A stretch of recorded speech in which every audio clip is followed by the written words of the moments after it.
হুজুর 7 নামে কোরবানি দেন, আজকে দেখি বাংলার কোয়েন না, হুজুর 7 নামে কোরবানি দেন, এটা আর বলবেন না।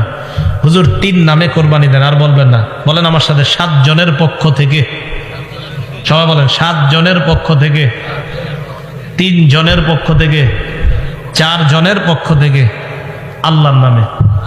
তাহলে 7 নামে না 7 জনের পক্ষ থেকে? নামে কার? এই ভুলগুলা কোরবানির সময় আর করেন না। একজনে ছুরি নিয়ে দাঁড়ায় থাকে, হুজুর 7 নামে, আর বললেন না এটা, হুজুর 7 জনের পক্ষ থেকে, আল্লাহর নামে। মনে থাকবে তো?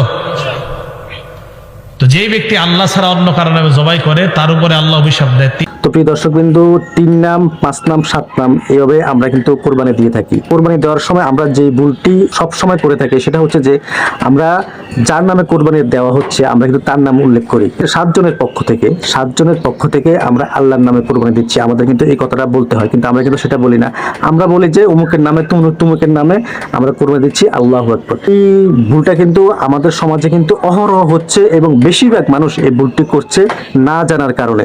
মূলত এখানে বলে দিয়েছেন যে যদি 7 নাম হয় তো তাদের পক্ষ থেকে আল্লাহর নামে কোরবানি দিচ্ছি, এই কথা বলতে হবে। যদি 3 নাম হয় তো বলতে হবে যে 3 জনের পক্ষ থেকে আল্লাহর নামে কোরবানি দিচ্ছি। তো আসলে এই প্রচলিত ভুলটা আমরা আর না করি, আর এই প্রচলিত ভুলের কারণে আমরা কিন্তু নিজের অজান্তেই আমরা কিন্তু শিরক করছি আল্লাহ সুবহানাহু ওয়া তাআলার সাথে। তো ভুল ভ্রান্তি থেকে আমাদেরকে আল্লাহ সুবহানাহু ওয়া তাআলা হেফাজত করুক, আমরা যেন সঠিকভাবে দিন মেনে চলতে পারি, সঠিকভাবে কোরবানি দিতে পারি। আল্লাহ সুবহানাহু ওয়া তাআলা আমাদেরকে সেই তৌফিক দান করুক। তো আজকে পর্যন্তই, আল্লাহ হাফেজ।